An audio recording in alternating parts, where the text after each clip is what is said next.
Hello YouTube, I'm back again to discuss something quite fun today. I've been thinking about it for a while. I'm going to be ranking the Nick animated TV shows from least favorite to favorite. Now, I think the end result of this should be pretty obvious by my special guest over here. So even if our ending destination may be a little obvious, I think the journey to get there might get me in a lot of trouble. I will first start off by saying I've not seen every Nick animated show, so I'm not going to rank every Nick animated show. Maybe I've seen an episode or two of some of the shows not on this ranking, but I am not going to be ranking a show I did not have time to form a fair opinion of. Now, a lot of these shows I did not rewatch for this video. I have not watched them since I was a child. So let's say that. Maybe I'm viewing things wrong. But in general, I think I know what I'm talking about here. The show cutoff for me, I would say, is none of the shows I'm talking about, besides a lot of long-running shows, debuted before like 2004 or 2005. And then I got off the bandwagon around 2014, 2015. I have included some more current Nick shows on this ranking, mostly sequel projects. Let's be real, that's all that's really noteworthy from Nick right now, unfortunately.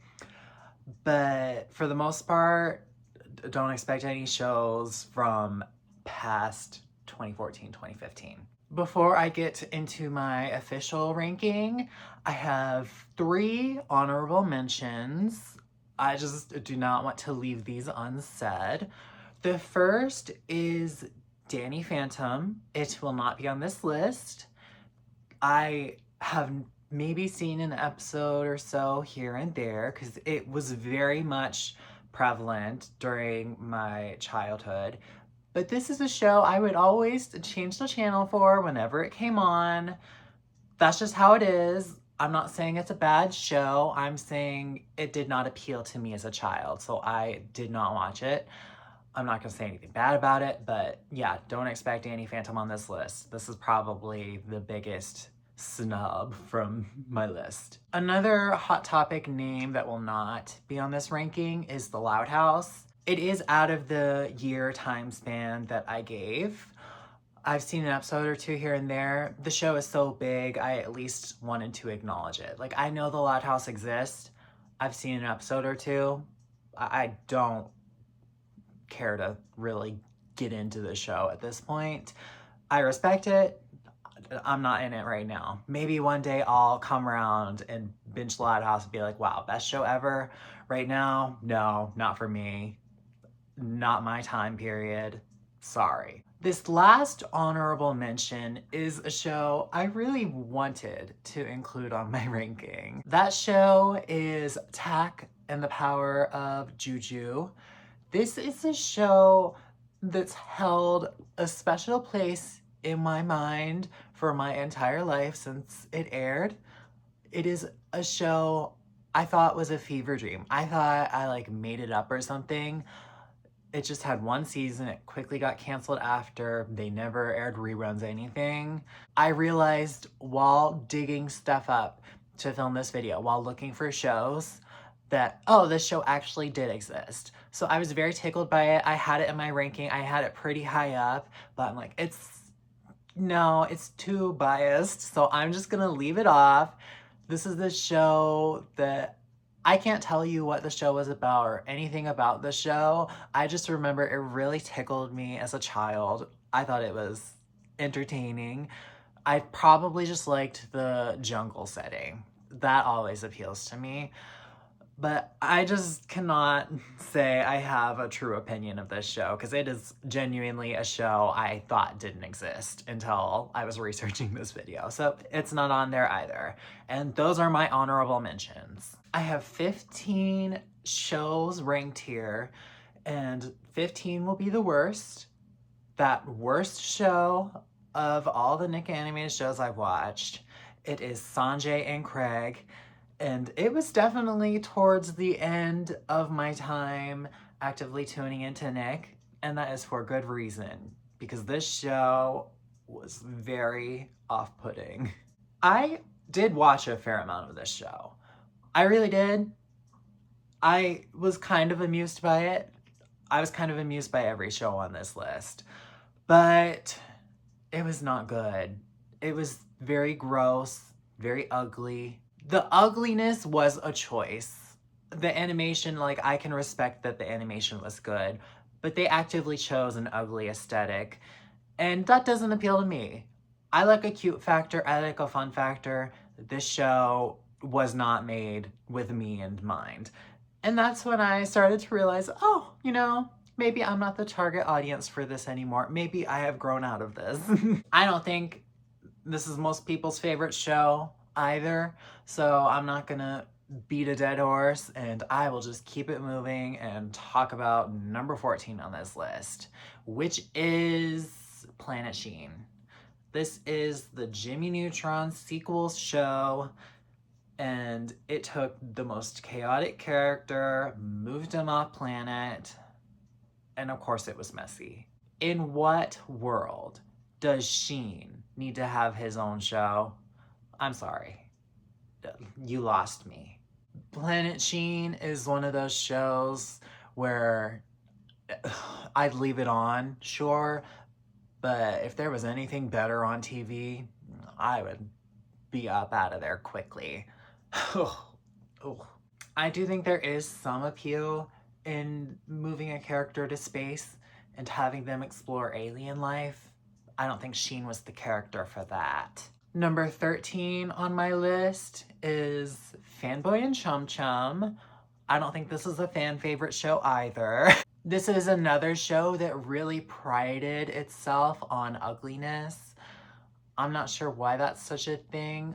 I guess maybe it's supposed to appeal to boys, but really, I'm not sure anybody wants to actively sit down and watch a show where every character is absolutely hideous.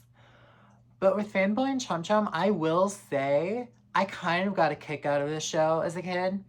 Like, I don't think I'd go back and watch it now, but it was very colorful and very chaotic. It kept my attention. But that's all I'm gonna give this show. I don't think it's anything to write home about, but as a kid, it did what it was supposed to. But even back then, I still thought it was like the ugliest thing ever. I've been on quite the stretch of trashing these 3D animated shows, and I'm gonna keep on that because number 12 is Back at the Barnyard. Now, this is a show I definitely view more fondly than, well, duh, than the other shows on my list. Like, I'd say there's a gap here, but this show didn't really stick in my mind very much. Like, I get the gist of it. It was these talking animals on a barn. There was some comedic bits here, but this show kind of freaked me out too. I did watch most of this show, but it was not a favorite of mine. And that's where I'll leave it. I don't have much to say on this show. Next on my list is number 11. I'm not sure I want to do this because I know it's gonna get me in some trouble. But I'm going to do it anyway. I'm going to stand on my opinion and leave The Adventures of Jimmy Neutron, Boy Genius, just out of my top 10. Another 3D show. What can I say? I did watch this show. It was never my favorite. I'd usually only be watching it waiting for another show to come on. But I did watch it, and it did amuse me. But even as a child, I always thought it was the ugliest show on Nickelodeon. When it was airing up against Fairly Odd Parents and SpongeBob. I just thought it was so ugly, and it looks even worse nowadays, like not aged well. Just for starters, Jimmy Neutron's character design, one of the least appealing character designs in this show in the first place. Like, come on, forehead. I did have some fun with this show. I did. I'd say most of the fun I had with this show is thanks to the Fairly Odd Parents. But yeah, this show was never quite my cup of tea. I very much respect this show, I don't think I could ever rewatch it because I don't want to look at that for too long. This show just is so uncanny valley to me. It just is, oh, it freaks me out. It really freaks me out. That's why it's here. Like, yes, I enjoyed this show from time to time. Never too much. I never was like, oh my gosh, I can't wait to watch another episode of Jimmy Neutron. I think for its time, Jimmy Neutron was a great show. I don't think it has held up well. And that's where I'll leave it. We've made it to the top 10, and kicking off the top 10 is The Mighty Bee. This is another 2D animated show. Clearly, I do have a preference to 2D animation. Like, let's just be for real. I think 2D animation has a more timeless appeal than 3D animation, and that's why I ultimately decided to rank Mighty Bee just a step above Jimmy Neutron. The thing with Mighty Bee, it was very weird. Such a weird show. But I was never too off-put by it. It was not a cute show. Not at all, but I don't think it was ugly. And I also really appreciated having a female-led show.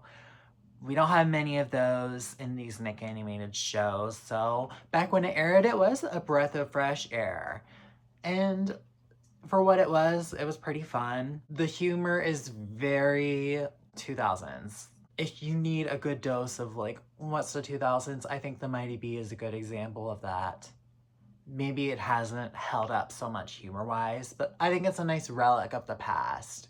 I would say, looking at my list, The Mighty Bee is the best execution of the weird, ugly humor that Nick really strives for.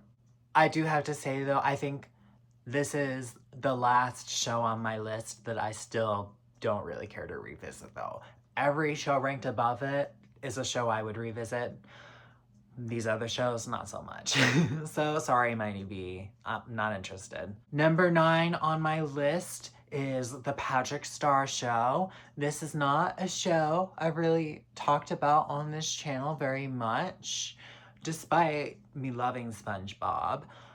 And that is because I did not like The Patrick Star Show at first. I was there when it initially started airing. That was kind of like slowly opening the door for me to get back into Nick. I watched the first half of the season. I was extremely bored. At some point I stopped watching. I just fully stopped. I took it off my recording list. I was done. I kind of swore off of Nick there. But you know, over the years, this show kept running. And I've always loved SpongeBob, like always. Even when Nick and I weren't best friends, I was here for SpongeBob. And you know, I've heard a lot of good things about the Patrick Star Show, so what did I do? I went back and watched it. It literally found its footing in the back half of season 1, right where I stopped watching. Do you have any idea how mad I was to find out, like, the first, like, amazing episode of the show was the mid-season premiere? I was so mad.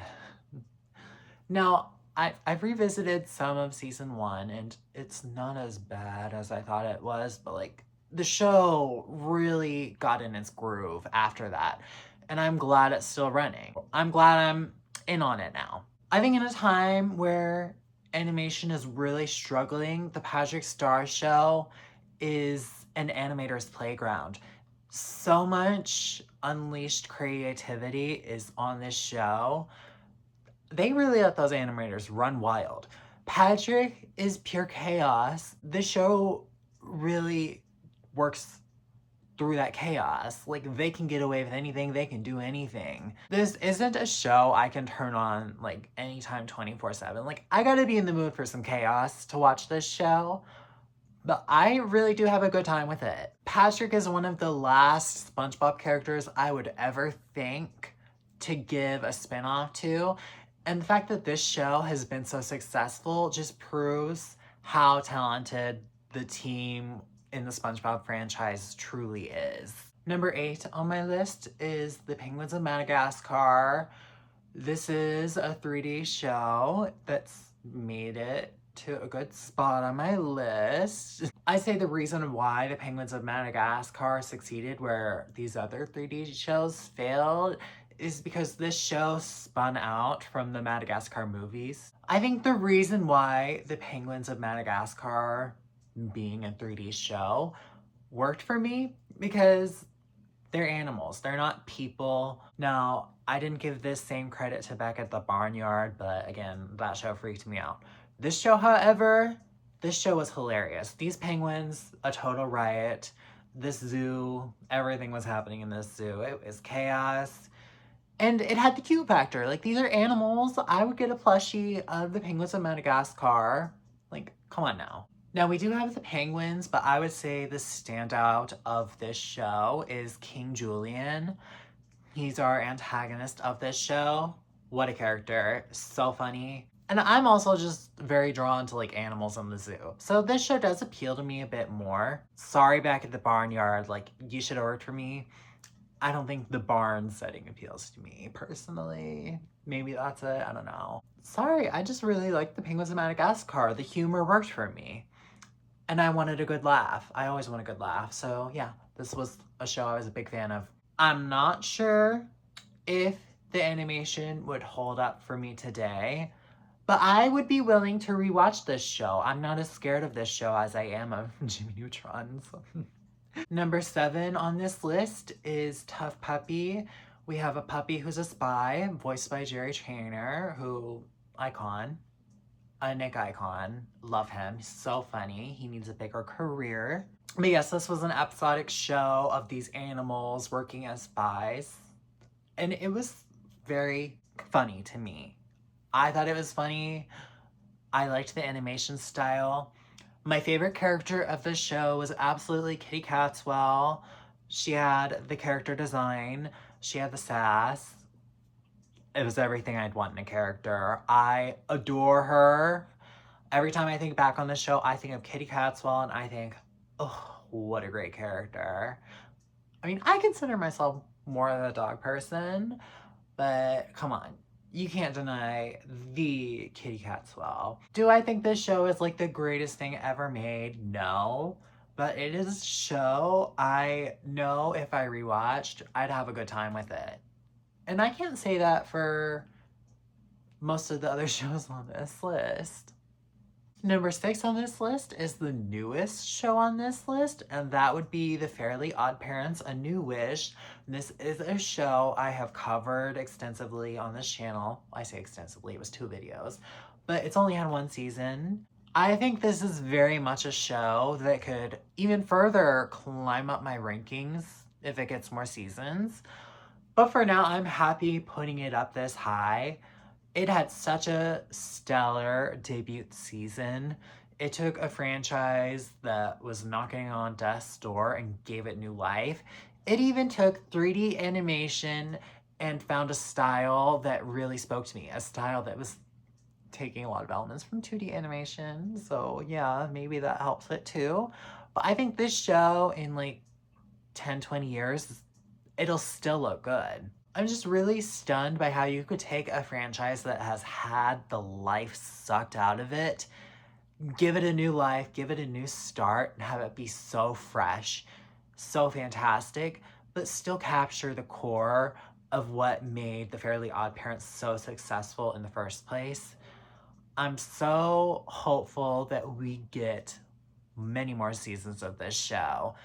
I think it could truly be a titan of Nick if it's allowed to succeed further.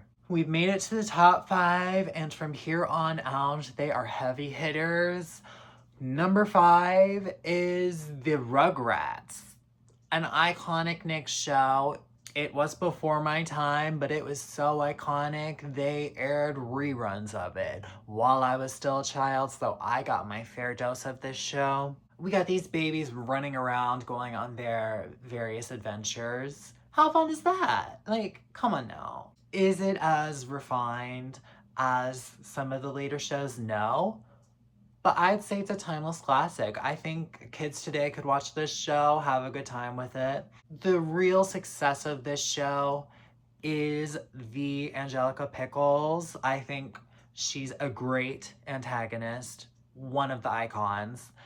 And I think an antagonist really makes the show a lot of the time. And I think Angelica was one of the first cartoon antagonists to really leave such a mark. And I mean, how much can you really hate a little bratty girl? Like, come on, she's just a baby. They're all babies. But even beyond Angelica, all of these characters are iconic. Number 4 on my list is Avatar: The Last Airbender. If it's not in your top 5, what are you doing? But I think a lot of people are going to be mad at me that it's not a little higher. This is a show I did not care for as a child. I just wanted a good laugh when I was tuning into Nick. I wanted a show similar to SpongeBob. Like, I wanted that fix. And I think it didn't help this show that I would just see an episode here or there, and I wasn't really tuned in for the whole story as a kid. Like, I would just see a random episode out of order. And a lot of the times I would really rush to go and change the channel whenever I saw Avatar coming on. Sometimes the remote was lost though, and you had no other choice but to watch it. That's most of my experience with Avatar as a child. But I did later come back to it, and I can now recognize how iconic it is. The serialized story is where it's at though. So I missed that as a kid, and I don't think that really appealed to me as a kid. I think I liked my episodic shows as a kid. Like, what can I say? That's just how it was. But I've evolved, and Avatar, I love Avatar. I think the season 1 episodes, some of them are pretty hit or miss for me still. A lot of the episodes I remembered as a kid, and I'm like, okay, yeah, I still don't like this episode. But I did like some of them a bit more. I think season 2 is where the show really found its footing. They also had the introduction of Azula, who is my favorite character and definitely helped my enjoyment of the show a lot. I have a lot of conflicting feelings about small things in this show, and I think a lot of those add up to rank this show just a tad lower. I think this is definitely a show I would like to rewatch and revisit in its own video though, because I really adore this show, even if I'm a little later to it than everybody else. Now we make it to the top 3, and I think this is where I'm really gonna make a lot of people mad at me. At number 3, I have The Legend of Korra. Above Avatar, yes.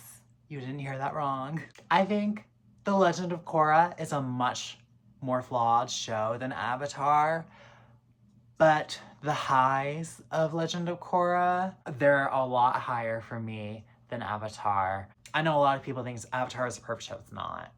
No show is perfect, and I think that's part of the appeal of art in itself. Art is very subjective.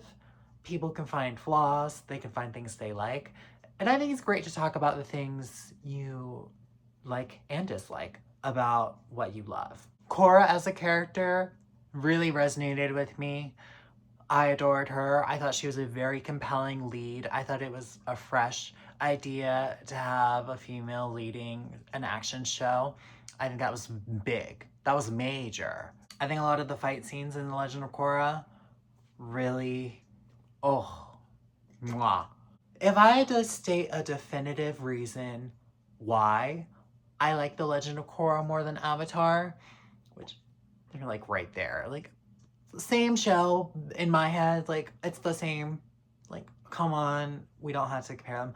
But if I'm gonna put The Legend of Korra just that much higher, it is because of Korrasami and what that did for the LGBT community. And I have no issue saying that. I think it's amazing that we got this canon couple out of this show on Nick. It did so much for the community, and that can never be taken away from this show.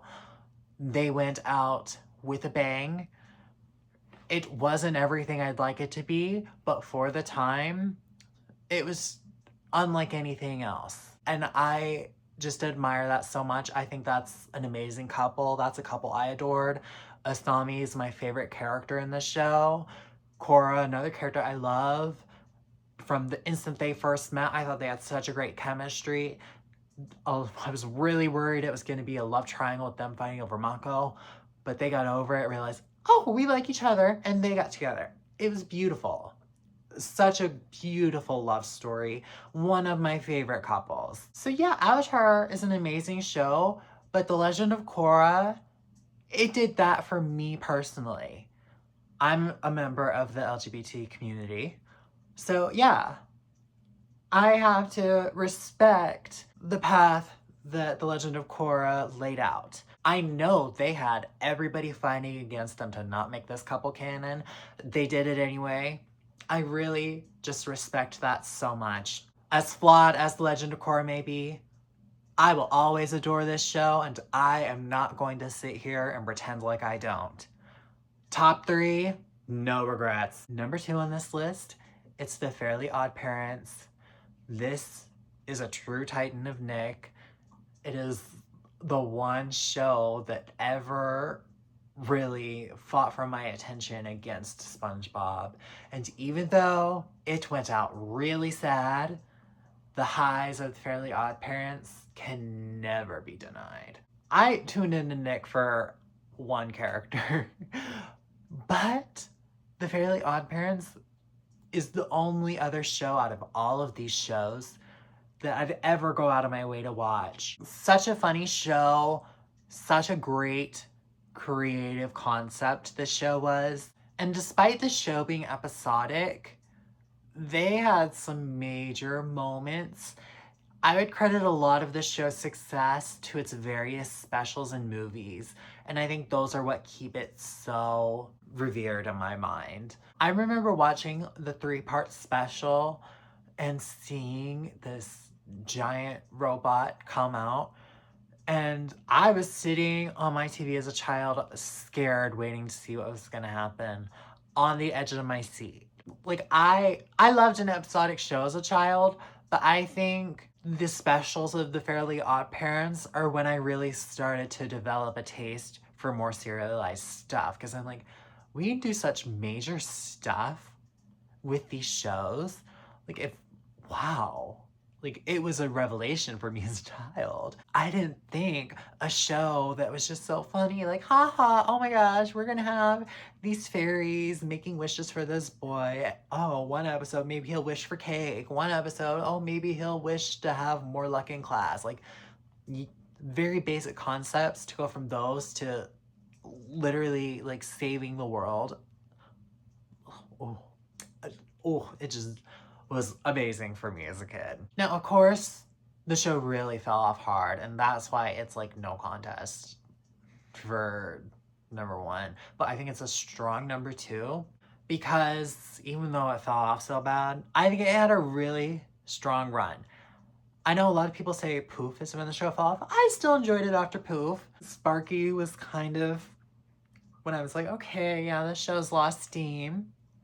I bowed out shortly after Sparky, but I was still there for, like, I lasted that long into this show, and that's purely off the goodwill of the start of the show. I did not make it to the new girl. Like, I did not make it that far.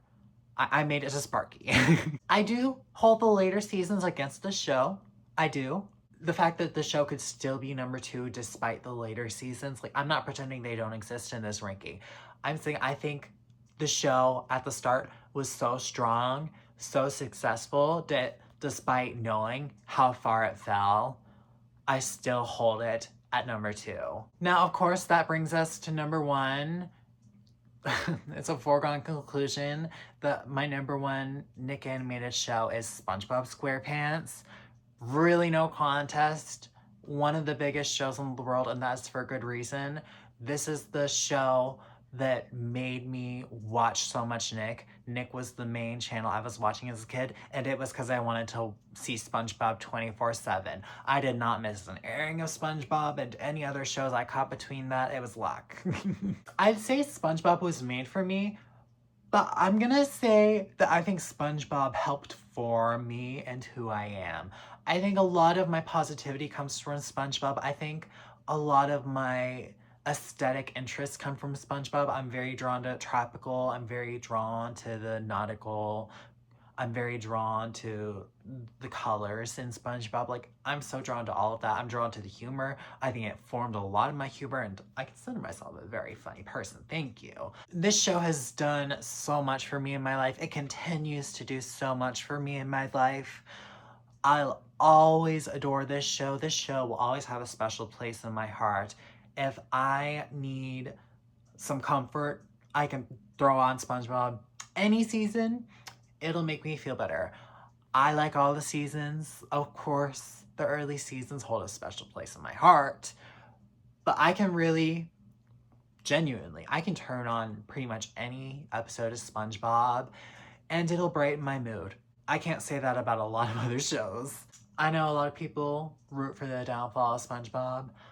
I hope SpongeBob lasts as long as the people making it are still having fun making it. And they clearly are having a good time making it. And get your money. I could sit here and praise SpongeBob all day, but I'm sure there will be plenty more videos of me doing just that in the near future. And that is all for the Nick ranking. I will go over this list one more time. Number 15 is Sanjay and Craig. Number 14, Planet Sheen. Number 13, Fanboy and Chum Chum. Number 12, Back at the Barnyard. Number 11, Jimmy Neutron Boy Genius. Number 10, The Mighty Bee. Number 9, The Patrick Star Show. Number 8, The Penguins of Madagascar. Number 7, Tough Puppy. Number 6, The Fairly Odd Parents, A New Wish. Number 5 is The Rugrats. Number 4 is Avatar The Last Airbender. Number 3 is The Legend of Korra. Number 2 is The Fairly Odd Parents. And number 1 is SpongeBob SquarePants. I have a lot more to say about a good chunk of these shows. I can't say all of them. So if you'd like to hear me talk further about any of these shows, let me know down below and I will be happy to do so. This video was really fun for me. I've sat on it for a while. I've sat on some other videos for similar topics, and I will probably do those one of these days. So if you want to see it, come back for more. Stay tuned. Until next time, bye.